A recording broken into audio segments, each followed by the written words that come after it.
چلتے ہیں اس سیگمنٹ کی جانب جس میں علماء کرام ہمارے ساتھ ہوتے ہیں. خاص موضوع ہوتا ہے, ہم سوالات کرتے ہیں, کوشش کرتے ہیں مختصر وقت میں سوالات کے جوابات مل جائیں اور موضوع کا احاطہ ہو سکے. سیگمنٹ کا نام ہے عالم ٹائم.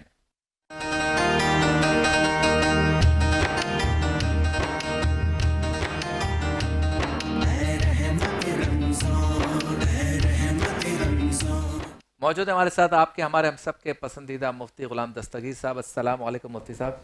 اور ان کے ساتھ موجود ہے ہمارے آپ کے ہم سب کے محترم ڈاکٹر جواد حیدر ہاشمی صاحب. ڈاکٹر صاحب آپ کو بھی السلام علیکم. وعلیکم السلام. موضوع ہے ہمارا آج کا تکبر اور عاجزی, دونوں کو ساتھ ساتھ لے کے چلیں گے, ایک دوسرے کی ضدیں. ڈاکٹر صاحب پہلے تو یہ بتائیے تکبر کا معنی و مفہوم کیا ہے؟ بسم اللہ الرحمن الرحیم.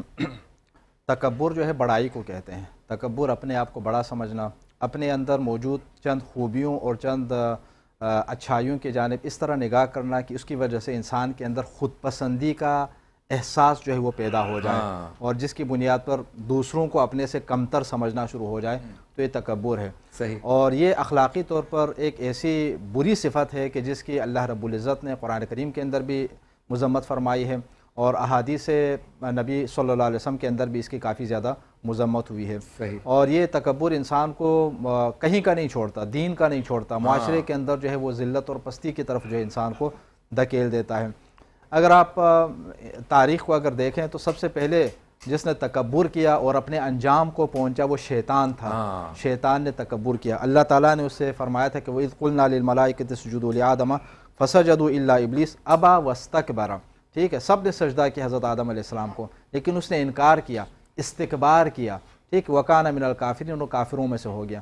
تو اس تکبر کے نتیجے میں وہ کافروں میں سے قرار پایا. اور جب اس سے پوچھا گیا کہ تم نے سجدہ کیوں نہیں کیا, تو اس نے یہ کہا تھا نا کہ خلقتنی من نار وخلقتہ من طین, تو نے مجھے آگ سے پیدا کیا اور اسے مٹی سے. یعنی اس کے ذہن میں یہ تھا کہ میں چونکہ آگ سے پیدا کیا گیا ہوں اور وہ مٹی سے, تو آگ شاید مٹی سے بہتر ہے, بس میں آدم علیہ السلام سے بہتر ہوں. حالانکہ یہاں پر اللہ کا حکم آیا تھا, حکم الہی کے سامنے اسے جھکنا چاہیے تھا, چاہے کہ اس کے ذہن کے اندر جس طرح کے بھی تصورات آ رہے ہوں. تو اللہ رب العزت کسی طرح تکبر کرنے والے کو پسند نہیں فرماتا. انہ لا یحب المستکبرین, یہ قرآن کریم کے اندر ہے کہ اللہ رب العزت استکبار کرنے والوں کو, تکبر کرنے والوں کو پسند نہیں فرماتا. اسی طرح ان اللہ لا یحب من کان مختالا فخورا, اللہ رب العزت بے شک غرور کرنے والے اور اپنی بڑائی اور اپنے اوپر فخر کرنے والوں کو دوست نہیں رکھتا, ان کو پسند نہیں فرماتا. اسی طرح اگر آپ قرآن کریم کے اندر حضرت لقمان علیہ السلام کی اپنے بیٹے کو جو نصیحتیں ہیں ان کو اگر آپ دیکھ لیں تو وہاں پر انہوں نے جو ایک نصیحت فرمائی ہے نا, تو اس میں ایک یہ بھی ہے وَلَا تُسَعِّرْ خَدَّكَ لِلنَّاسِ وَلَا تَمْشِ فِي الْأَرْضِ مَرَحًا إِنَّ اللَّهَ لَا يُحِبُّ كُلَّ مُخْتَالٍ فَخُورٍ. اور لوگوں سے غرور اور تکبر سے رخ نہ پھیرا کرو, غرور اور تکبر سے لوگوں سے رخ نہ پھیرو, اور اسی طرح زمین کے اوپر اکڑ کر نہ چلو. اللہ رب العزت کسی تکبر کرنے والے خود پسند کو یقیناً دوست نہیں رکھتا, پسند نہیں فرماتا. تو جب انسان تکبر کرتا ہے تو پھر وہ لوگوں سے رخ موڑ لیتا ہے, یعنی لوگوں کو اپنے سے کمتر سمجھنا شروع ہو جاتا ہے. اور تکبر کے بہت سارے اسباب بھی ہو سکتے ہیں. کبھی انسان مال کی وجہ سے تکبر میں مبتلا ہو جاتا ہے, وہ یہ سمجھتا ہے کہ میرے پاس اس سے زیادہ دولت ہے, تو اس دولت کے گھمنڈ میں وہ کیا ہے, دوسروں کے سامنے تکبر کرنے لگتا ہے, اور بیچارے جس کے پاس دولت کم ہے اس کی تحقیر کرنا, اس کی عزت نفس کو جو ہے وہ مجروح کرنا شروع کر دیتا ہے. کبھی انسان جو ہے وہ ایک عہدے کی وجہ سے, ٹھیک, اقتدار کی وجہ سے, مقام اور منصب کی وجہ سے تکبر کر لیتا ہے. وہ یہ سمجھتے ہیں کہ میرے پاس یہ عہدہ ہے, دیکھیں اس کے پاس کچھ نہیں ہے, ٹھیک ہے, اپنے اس مقام اور منصب کی وجہ. لیکن وہ یہ خیال نہیں کرتا کہ یہ مال ہو یا یہ دولت ہو یا یہ اقتدار ہو, یہ چند دنوں کے لیے ہے, ہمیشہ کے لیے تھوڑی ہے.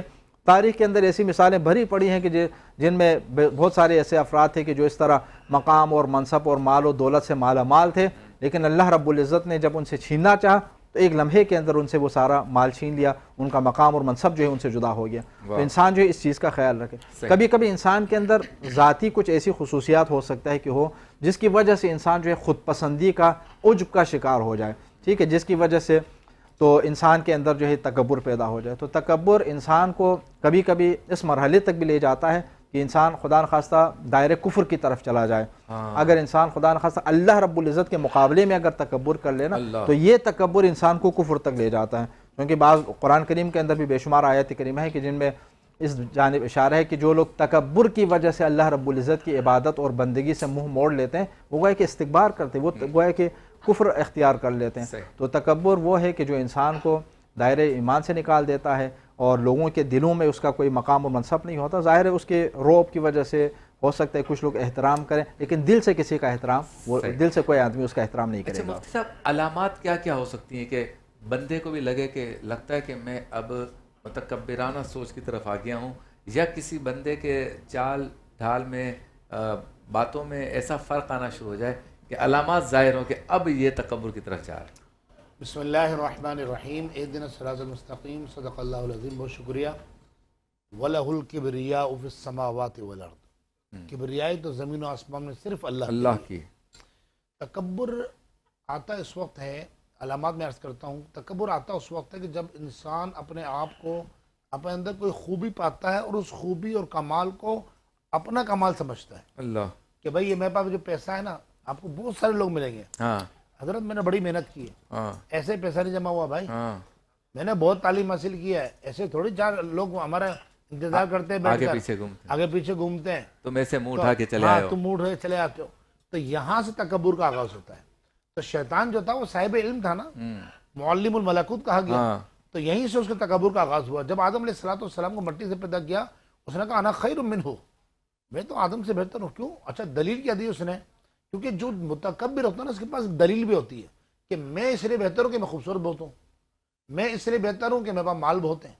تو اب اس کے پاس کیا دلیل تھی کہ انا خیر من خلقتنی من نار و خلقتہ من طین، کہ مجھے آدم کو تو نے مٹی سے پیدا کیا اور جو ہے.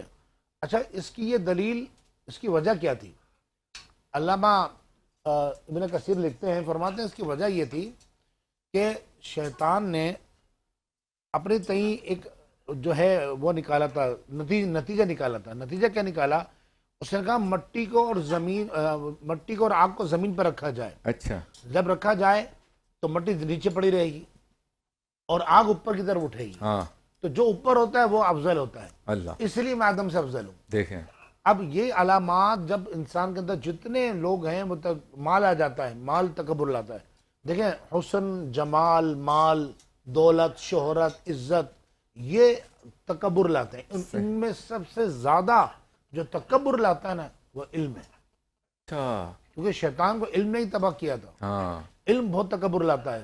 مولانا شیخ سعدی فرماتے ہیں تکبر را عزازیل خار کرد، بزندان لعنت گرفتار کرد.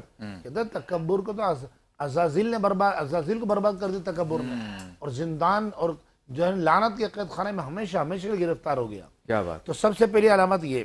تو اس کو وہ چاہے گا مثال کے طور پر، چاہے وہ حسن والا ہو، مال والا ہو، دولت ہو، شہرت ہو، اقتدار ہو، پیسہ ہو، روپیہ ہو، جتنے بھی اسباب ہوتے ہیں نا جس سے معاشرے میں ایک انسان کو امتیازی حیثیت حاصل ہوتی ہے، وہ چاہے گا میرے سامنے لوگ تعظیماً کھڑے رہیں. میں آؤں تو لوگ کھڑے کو تعظیم کرے، بعد اب کھڑے ہوں، کہیں آؤں جاؤں تو پہلے مجھے پوچھا جائے، وغیرہ وغیرہ. صحیح. یہ گفتگو جاری رہے گی، بہت ہی اہم گفتگو ہے، اور اس کلام میں سرکار دو عالم صلی اللہ علیہ وسلم کے معجزات کا تذکرہ ہے کہ انگلی کا اشارہ کیا تو درخت چل کے آ گیا، پتھر کو حکم دیا تو اس نے کلمہ پڑھنا شروع کر دیا، اور چاند کو اشارہ کیا تو چاند دو ٹکڑے ہو گیا. اور یہ کمال یہ ہے سرکار دو عالم صلی اللہ علیہ وسلم کے معجزات کا اور ناز شریف کا اور سرکار کے کمالات کا. ایک معجزہ یہ ہے کہ یہ معجزات وہ بھی بیان کرتے ہیں جو کہتے ہیں نبی ہم جیسے تھے، یعنی یہ کلام وہ بھی پڑھتے ہیں جن کے بزرگوں نے 50 سال تک کتابیں لکھتے رہے ہو کہ سرکار ہم جیسے تھے، وہ بھی پڑھ رہے ہیں شق القمر اور حجر کی باتیں اور شجر کی باتیں. سبحان اللہ. تو یہ بھی سرکار کا معجزہ ہے. سبحان اللہ. اور پھر آپ نے دوسرا کلام جو پڑھا اس میں کہا کہ ہم مدینے میں تنہا نکل جائیں گے اور ڈھونڈتے ڈھونڈتے، یہ ایک صوفیانہ رنگ بھی ہے. اور یہ بھی کلام یعنی مدینے کی یاد اور اس میں صوفیانہ رنگ، یہ کلام بھی وہ لوگ پڑھتے ہیں جو صوفی ازم کو ہی نہیں مانتے. آپ ذرا غور کریں کہ سرکار دو عالم صلی اللہ علیہ وسلم وہ ہستی ہیں جن کو کوئی محتاج ہی نہیں ہے کہ لوگ ان کی تعریف کریں، لیکن ہر بندہ تعریف کرنے پہ مجبور ہو جاتا ہے. جو کسی کے کہنے پر یا مجبوری میں بھی اگر کچھ اور کہہ دیتا ہے تو تنہائی میں یہی کہتا ہے حضور آپ جیسا کوئی نہیں. تکبر اور عاجزی میں یہ بھی معاملہ ہے. حضور ویسے علم کے تکبر کی مفتی صاحب نے بات کی، رب صاحب، تو یہ جو ہمارے ہاں مذہب میں، عشق رسول میں، عشق اہل بیت کے معاملے میں، عشق صحابہ کے معاملے میں، یا اللہ کے ولیوں کے تصرف اور تصوف کو نہ ماننے کے معاملے میں بھی بعض لوگ بڑے جری ہو جاتے ہیں، نہیں ہم نہیں مانتے اہل بیت کے اس کردار کو، صحابہ کے اس کردار کو، یا سرکار کے. وہ بھی تکبر کی ایک قسم ہے، لیکن پھر وہ گرتے بھی ایسے اوندھے منہ ہیں کہ وقت خود بتا دیتا کہ آپ غلط تھے۔ جی ہاں، دیکھیں دینی معاملات کے اندر تکبر ویسے بھی برا ہے۔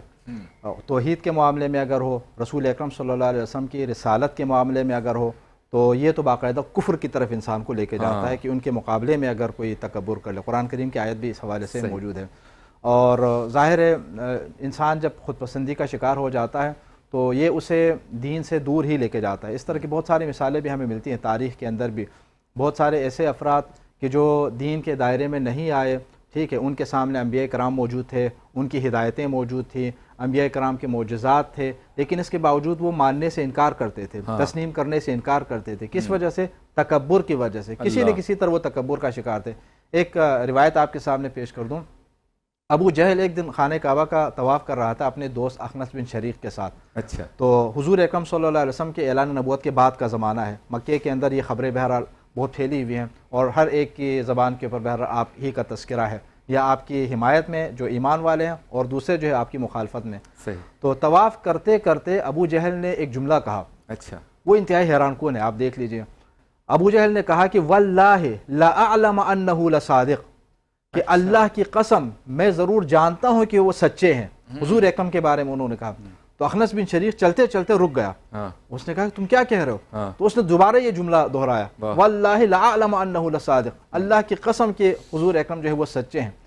تو مفتی صاحب یہاں تشریف فرمائے جانتے ہیں کہ اس جملے کے اندر ہر لفظ جو ہے وہ تاکید کے الفاظ کے ساتھ موجود ہے۔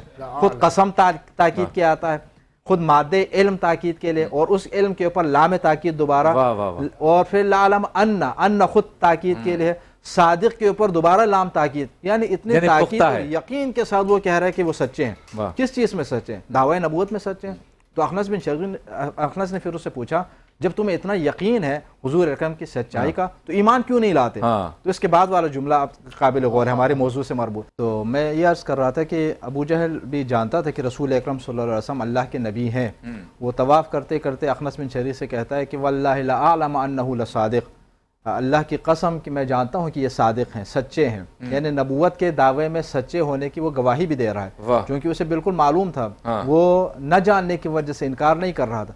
پھر اس نے پوچھا کہ اگر تم جانتے ہو تو ایمان کیوں نہیں لاتے؟ تو اس کے بعد اس نے جو جملہ کہا وہ یہ تھا، کیا تم یہ چاہتے ہو کہ قریش کی خواتین مجھ عامر بن حشام کو تانا دیں کہ میں عبداللہ کے یتیم کے اوپر ایمان لایا؟ اللہ، یعنی اس کے دل کے اندر یہ غرور بیٹھا ہوا ہے کہ وہ اپنے آپ کو سردار سمجھتا ہے، اپنے آپ کو بڑا سمجھتا ہے، اور حضور اکرم صلی اللہ علیہ وسلم چونکہ ظاہر ہے آپ کی والد ماجد کا سایہ سر سے اٹھ چکا تھا تو ان کو ایک یتیم کے طور پر دیکھ رہے ہیں، یعنی اپنی برتری کے اس زعم میں، اس نشے کے اندر گرفتار ہو کر وہ آپ کے اوپر ایمان لانے سے انکار کر رہا تھا۔ نہ جاننے کی وجہ سے نہیں، ہو سکتا ہے کہ کچھ لوگ نہ جاننے کی وجہ سے ایمان نہ لاتے ہوں، لیکن جو سردار وغیرہ ہوتے تھے نا، گزشتہ انبیاء کرام علیہ السلام کے دور میں بھی ایسے قرآن کریم کے اندر بھی ہے، ان کے لیے آپ اگر قرآن کریم میں الفاظ کو اگر تلاش کرنا چاہیں، ملأ کا لفظ استعمال، قال الملأ من قومه، قال الملأ، یہ جو ملا ہوتے تھے یعنی سرکردہ افراد، سرکردگان، ہم اپنی زبان میں سرکردگان جو بڑے لوگ ہیں، وہ ہمیشہ ہر نبی کے زمانے میں ان بڑے لوگوں نے جو تکبر کا شکار ہوتے تھے، جو غرور کا شکار ہوتے تھے، اپنے آپ کو بڑا سمجھنے والے ہوتے تھے، انبیاء کرام علیہ السلام کا انکار کرتے تھے۔ تو ابو جہل بھی اسی لحاظ سے یہاں پر انکار کر رہا ہے۔ آپ صلی اللہ علیہ وسلم کے زمانے میں باقی جو سردار ہیں وہ بھی اسی لیے انکار کر رہے ہیں، اور قریش کا مقام بھی اسی لحاظ سے بہت بڑا تھا۔ اور بعد میں آپ نے دیکھا پچھلے اس میں ہم نے فتح مکہ کے موقع پر بھی بات کی تھی نا کہ جب فتح مکہ ہوا اور قریش کے لوگوں نے جب ایمان لایا، قبول کر لیا، تو آس پاس کے سارے قبائل کے لوگ ایمان لاتے ہیں، چونکہ یہی لوگ رکاوٹ تھے، یہ لوگ انکار کر رہے تھے، چونکہ ان کا اپنا یہ تھا کہ ہم خانہ کعبہ کے متولی ہیں، ہم خانہ کعبہ کے خادم ہیں، ہم یہاں پر طواف آنے والے لوگوں کی خدمت کرتے ہیں، جو اس طرح کا ایک ظام ان کے اندر موجود تھا، ایمان نہیں لا رہے۔ جب وہ ایمان لائے تو باقی بیچارے جو ان کی وجہ سے رک گئے ہوئے تھے وہ سارے لوگ بھی دائرہ اسلام کے اندر آ گئے۔